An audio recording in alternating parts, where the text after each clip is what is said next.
stories nila talaga namang nakaka-amaze, no? Anong gusto nyo? Investment or expenses? Thank you, Ate Cecil. By the way, my name is Joy Aison. Ako naman ang ginamit ko ang Herbalife in so many ways. Una, ginamit ko for weight loss. Ginamit ko rin siya for prenatal nutrition. Ginamit ko for my recovery. And now I'm using Herbalife for healthy aging.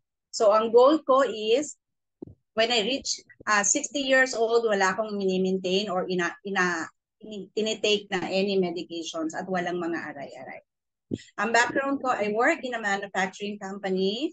So I love yung work, pero yung hindi ko nagustuhan sa work ko is dahil corporate siya, madaming boss, madaming stress, yan, madaming report, pero isa lang ang sahod. So if you are familiar with the multitasking, so ganun po. And ang isa pang hindi ko nagustuhan, wala siyang growth kasi routine lang siya, bahay, trabaho, bahay, trabaho. And sometimes yung trabaho, inuuwi pa sa bahay. So ganun yung ano.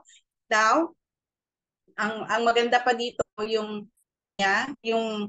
Herbalife gave me so much more. So I found the solutions with Herbalife. No? Dahil doon, unang-una binigyan ako ng magandang result, me and my family. At the same time, in the opportunity. So marami siyang training na binibigay. So meron siyang yung mga business method training, personal development training, kaya gaya ng nasabi ng mga una-una. So yung spiritual growth nag-i-improve. At the same time, even yung money management, time management, tinatakal din ko para sa atin lahat to improve. It's a total package. Kaya I love yung itong ating community. So very supportive. Yan. So at saka isa pa, I qualified 50% Gold Supervisor. Yan, so only supervisor can makaka-attend sa mga local and international training. Plus, meron siyang mga leadership training for those supervisor. Kaya nakaka-amaze, no? And I'm so excited with my future with this Herbalife. Kaya nga, love na love namin to. And now, let's proceed with our topic. Yan, so ang ating topic for this morning ay, so sino po dyan yung mga may anak? So type 1 po chat sa mga chat box natin para yung mga younger, Yan, so good habits start early. So meron siyang 7 reasons to get your kids involved in the kitchen. So ito, ang article na to ay bigay sa atin ni Susan Bowerman, our Senior Director, Worldwide Nutrition, Education and Training, Chairman, Herbalife Dietetic Advisory Board, and Outer Nutrition Advisory Board. Okay. So, dito, sinasabi niya, ang mga bata ay love to cook. So, ito yung parang nagiging isa part din ng kanilang play.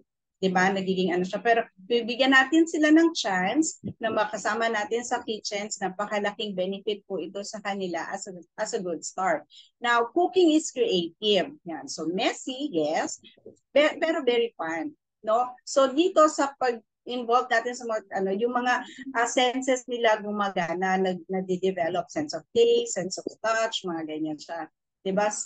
Kaya, yung mga smell, yan, magana. So, lahat ng senses gagana dito sa Ngayon, ano ba yung mangyayari kapag sa labas tayo kumakain? So, di ba, ang nangyayari kasi, pag sa labas tayo kumakain, ang nag-take natin ay yung mga matataas ang calories. Yes. Tapos, matataas din ang fats and saturated, no? So, nangyayari din, kulang siya sa mga fiber and calcium na mga kinakain natin sa labas compared to kakainin natin or gagawa tayo ng meals sa loob ng bahay kasama ng mga bata. Okay, so preferably mas associated tayo with higher intake of fruits and vegetables. No? So less na yung calories, less na dahil.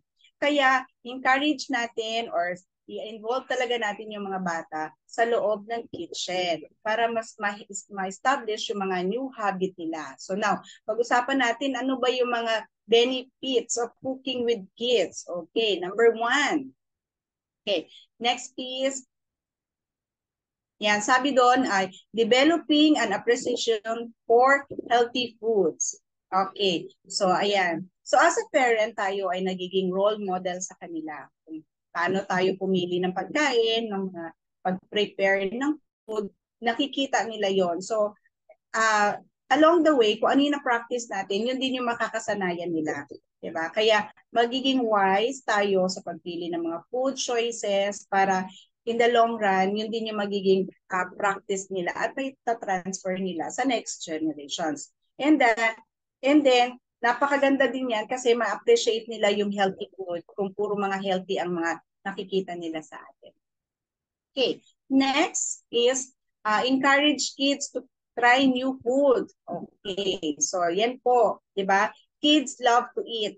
So yan, mga ano niyan. Lalo na yung mga food na sila yung may involvement sila in preparations of this. Kaya sa sa selections ng mga ingredients, the preparation ng food, para they are excited to try yung food na ginawa natin, lalo na kung bago pa ito sa kanya. So, yun. So, like yung mga fruits or kaya merong mga gulay na hindi pa nila na-try at gusto nyong ito-try, pwede tayong mag-create ng meals na nakasama yung gulay na yun. And then, sila yung pag slice or something na ano. Basta meron silang involvement. And like, for example, kalabasa, sabihin lang natin yung konting info, it is good for the eye, mga ganyan siya. Kaya diyan, nagiging open yung minded nila sa pag-try ng mga new foods or yung mga good food. Okay?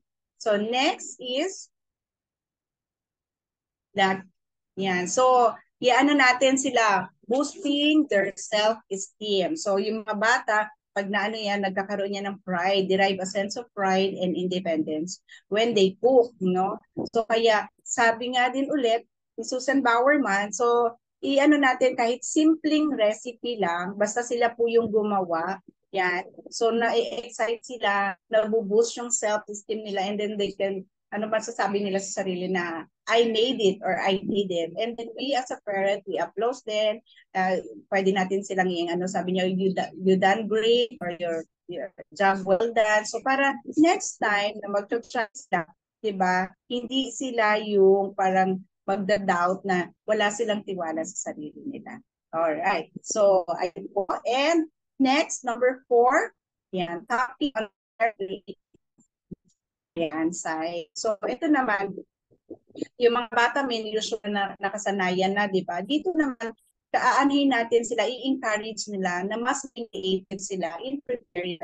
Di ba? Napansin nyo sa mga restaurant, simpleng pagkain lang pero ang ganda ng creations, ang sarap kainin, di ba? So may mga garnish or may mga presentations nila. So same thing with pagka na-involve natin yung mga bata sa kitchen, and then encourage naman natin sila to be creative in preparing yung mga meals na nila para magugustuhan nila kasi the more na attractive, the more na creative yung plate, mas excited ang bata or yung mga kahit even adults are excited to eat yung mga ganung pagkain. Okay, they will truly love it. Okay, next is number 5. Okay, encouraging family bonding. So yan. So this is only other way para magkaroon ng spending time together. So hindi naman to kailangan every day pero once in a week pagka it's a good na rin siya practices, no. So this activity can be both relaxing sa mga sa bata or sa parent, di ba? So nag-enjoy ang bawat isa. Meron din yung mga kwentuhan and even sometimes meron din mga joke.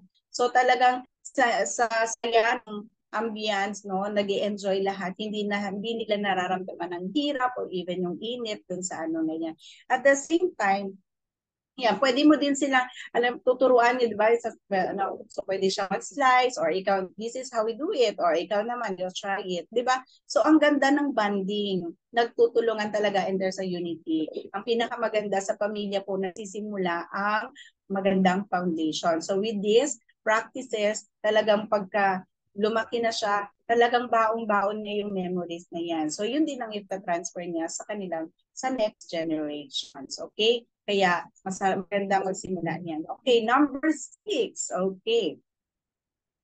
Enhancing fine motor skills. Okay, so, yan, i-input talaga natin yung mga bata sa mga activities sa kitchen, like yung paghiwa-hiwa, yung paghugas ng mga ingredients, mga gulay, or mga pwede rin yung pag-stir, paghalo, or yung pag-toast, ganyan, di ba? So, with that, yung kanila, yung na-enhance yung great, yung fine motor strength nila. So nagkakaroon ng coordinations yung eye, yung hand, 'di ba? So maganda yung practices sa kanila as a good start. Yan. So lagi lang natin silang aalalayan, pag medyo sharp yung item, yung hawakan nila. So nandun tayo to guys. Okay. So next is number 7. Yan. So, increasing focus and attention. So, sa pagluluto, meron tayong mga ingredients at meron din tayo mga procedure paano siya piniprepare. Merong step 1, step 2, hanggang sa matapos yung meal na gagawin natin or yung outcome or yung food na ihahanda natin. So, ngayon, i-allow natin yung children na mag-i-involve. Like yan, no? Meron siyang sample na para ma-increase yung focus and attention, di ba? Halimbawa, 1 cup of milk, o syempre, yun yung igagawin niya. So, attentive yung bata at nakafocus siya na only 1 cup of milk lang yung ihahanda nila. So, pagka lumagpas na doon, hindi siya pwede kasi ang outcome na pwedeng hindi maging maganda. At saka, ang ano niyan is hindi rin siya pwedeng matamis, sobrang alat or ano. So, kaya at tuturo natin yun sa kanila para mas ma-increase yung focus and attention nila. At the same time, gagawa tayo ng meal na magugustuhan talaga nila na kainin. Alright. Okay, next. Yan. So, dahil tinuturuan natin ng mga bata na tawag dito, select ng mga food choices, mga healthy food. So, ito na po yung ating number 1 meal nutrition, yung ating nutritional shake mix. So, meron na siyang parang all-in-one na yan, full package na sa when it comes to nutrition. Para ka nang kumain ng kanin, gulay, prutas, dessert. Kaya hindi mo naiisipin kung mataas ang calories niyan or mataas ang fat or sa ano. Now, it's a complete. So, ang pinakamaganda niyan, meron tayong 5 flavor and pwede siyang gawing waffle. Napaka-versatile ng ating shake. So, hindi lang siya basta-basta shake. Pwede rin siyang gawing waffle. And with that, yung waffle na yan, I allow them to prepare yung waffle nila. So, ako, dahil naturo ko na sa kanila, so, nag-uutos na lang ako. So, di ba, ang gandang habit as a early age, natuturuan na at the end, ikaw na lang yung mag-oversee ng mga ano nila. And they put some garnish, mga ganyan. So, pwede lang share natin sa mga protein balls or yung mga sinabi kanina ni Ate Cecil, yung protein bites. So, yan siya. And pwede rin siya kasing gawing smoothie bowl. So, next po, like ito, yan yung shake natin. Pwede natin lagyan ng mga toppings. Yan. So, mga chocolate chips, stick o yung mga ganyan na magiging excited na kakainin nila, 'di ba? Yung mga atinutunan. Na with that, dahil excited sila, hindi ka na mag-aalala kung ano yung kinain nila, mataas ang calories or fats or saturated, 'di ba? It's a complete and balanced na nutrition na pinakita mo sa kanila habang bata pa sila, and they will love it sa pagtanda nila. Kaya naman, saan ka pa? We are the number 1. Next po. Yeah, we are the number 1 in the world, di ba? When it comes to meal replacement, protein supplement combined, weight and management and well-being and active and lifestyle nutrition. Kaya saan pa tayo? Ano pa yung pipiliin natin? So let's go with Herbalife, the number 1 nutrition in the world. Yan, hindi number 2, hindi number 3. So, yan. So I hope meron kayo na-learn sa akin. And with that, thank you. Back to you, Coach